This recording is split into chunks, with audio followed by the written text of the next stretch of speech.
आप सभी का भागवत पुराण में स्वागत है। मैं 2-4 दिन से कुछ काम में बिजी थी, इस वजह से अपना एपिसोड सुचारू रूप से नहीं कर सकी। अब मैं क्षमा प्रार्थी हूँ। मैं अब आगे की कथा में प्रवेश करते हैं हम लोग और आपको सुनाते हैं श्रीमद् भागवत पुराण की आगे की कथा। पिछली बार में प्रथम स्कंध में क्या था कि राजा परीक्षित जो थे उनको सुखदेव जी गंगा के किनारे कथा सुना रहे थे। सबसे पहले मंगलाचरण करेंगे। ओम नमो भगवते वासुदेवाय नमः। ओम नमो भगवते वासुदेवाय नमः। आगे मैं एक भजन से शुरू करती हूँ, फिर हम आगे अपने विषय में बढ़ेंगे कि भगवान के बिना तो भक्त क्या ही है। तो चलिए, और भक्त अगर हैं तो भगवान दौड़े चले आते हैं। सुनिएगा। प्रभु तेरी आँखों का जो इशारा न होता तो यह मन कभी भी सहारा न पाता। भटकती ही रहती अंधेरी गली में, अगर तूने मुझको पुकारा न होता। प्रभु तेरी आँखों का, तेरी नजर ने बदली है एक कहानी, मिटा दी मेरे मन की सब हैरानी। सोनी ही जलती बन के दिया, सोनी ही जलती बन के दिया, अगर तू मेरा उजाला न होता। प्रभु तेरी आँखों का सहारा न होता तो यह मन कभी भी सहारा न पाता। जी हाँ दोस्तों, जब तक भगवान खुद से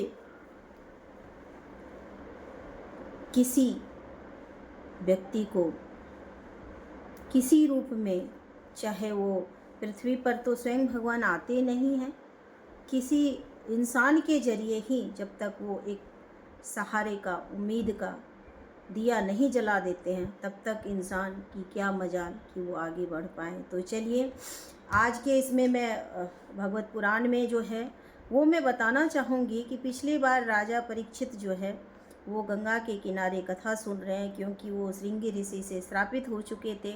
7 दिन की भागवत पुराण जो कथा कही गई है, सप्ताह भागवत, वही पूरा भागवत है और वहीं से भागवत का शुरुआत हुआ है। और उसके बाद वो कथा सुनने के बाद ठीक 7वें दिन तक्षकनाग के द्वारा वो उनको डस लिया जाता है और उनकी मृत्यु हो जाती है। उस मृत्यु के बाद जो आगे सुखदेव जी कहानी बताते हैं, वो बताते हैं भगवत पुराण में कि भगवान के विराट पुरुष का स्वरूप कैसा है। तो ब्रह्मांड में जो सजीव रूप बताया गया है उनका, यानी सृष्टि का हर कण उसी का अंग, आकाश उनका मस्तक, सूर्य और चंद्रमा उनकी आँखें हैं, दिशाएं उनके कान हैं, पृथ्वी उनके चरण हैं, पर्वत उनकी अस्थियां हैं और नदियां उनकी नसें हैं, वायु उनका श्वास है, अग्नि उनका मुख है। तो आप जब भी आप कभी कोई काम करें तो ये मत सोचें हमें कौन देख रहा है। अच्छा काम करेंगे तो भी वो ऊपर प्रभु बैठे देखते हैं, गलत काम करेंगे तो भी कहते हैं ना, दीवारों के भी कान होते हैं। दरअसल ये हम और आप कहते हैं, लेकिन ये बात हमारे पुराण कहते हैं कि ये जितने चीज़ हैं ये सारे भगवान का अंश हैं, जो हमें अच्छे बुरे का, कर्म का फल हमेशा निर्धारित करते हैं। तो आप हमेशा उस जो हमें प्रकृति के रूप में हम देखते हैं उनसे डरिए और उनको सजीव जानिए, क्योंकि वो भगवान का स्वरूप है। अब भगवान ने लोकों की रचना जो की है वो कैसे है? सत्यलोक, तपलोक, जनलोक, महरलोक, स्वर्गलोक, भुवरलोक और भूलोक, पृथ्वी, ये जो हैं सारे सतलोक हैं। उसके बाद उनके जो हैं अधोलोक में जो उनके हैं अतल है, वितल है, सुतल है, तलातल है, महातल है, रसातल है और पताल है। हर लोक में अलग अलग जीव रहते हैं, देवता, ऋषि, मनुष्य, गंधर्व, दैत्य, नाग आदि। अब ये तीसरा जो चरण आता है वो होता है समय का चक्र। भागवत में समय को भगवान का एक स्वरूप बताया गया है।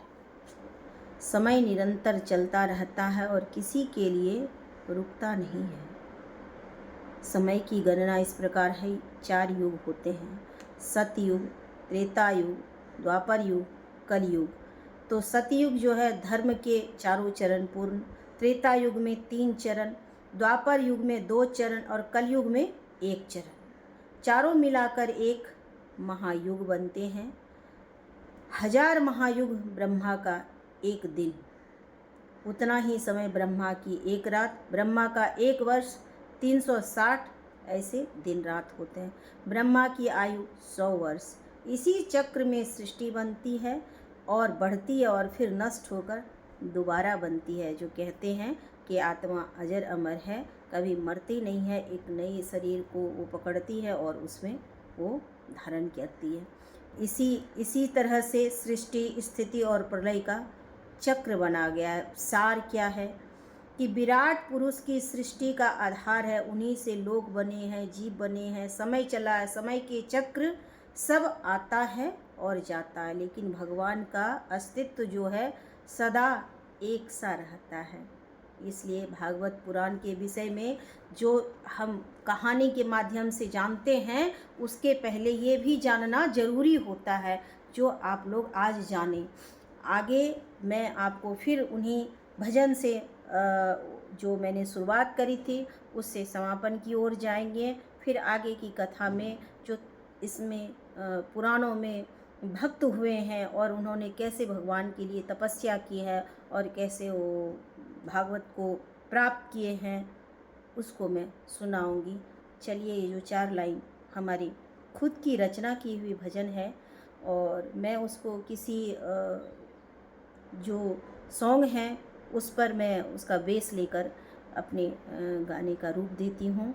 तो आप लोग फिर से सुनिए कि कहते हैं प्रभु से, जब गिरी मैं ठोकर खा कर, जब गिरी मैं ठोकर खा कर, तू ही आए प्रभु बाहों में भर कर, टूट कर मैं बिखर ही जाती, टूट कर मैं बिखर ही जाती, आपका जो आसरा न होता, आसरा न होता, प्रभु तेरी आँख का जो सहारा न होता, प्रभु तेरी आँख का जो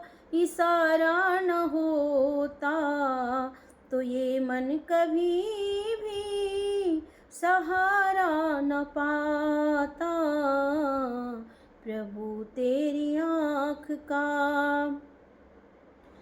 तेरे नाम का माला जपते जपते प्रभु, कटे दुख मेरे दिन हंसते हंसते, हर सांस में बस तू ही तू, हर सांस में बस तू ही तू, अगर तुमसे मेरा ये नाता न होता, तेरी आँख का जो इशारा न होता, तो ये मन कभी भी सहारा पाता, भटकती ही रहती अंधेरी गली में, अगर तूने मुझको पुकारा न होता।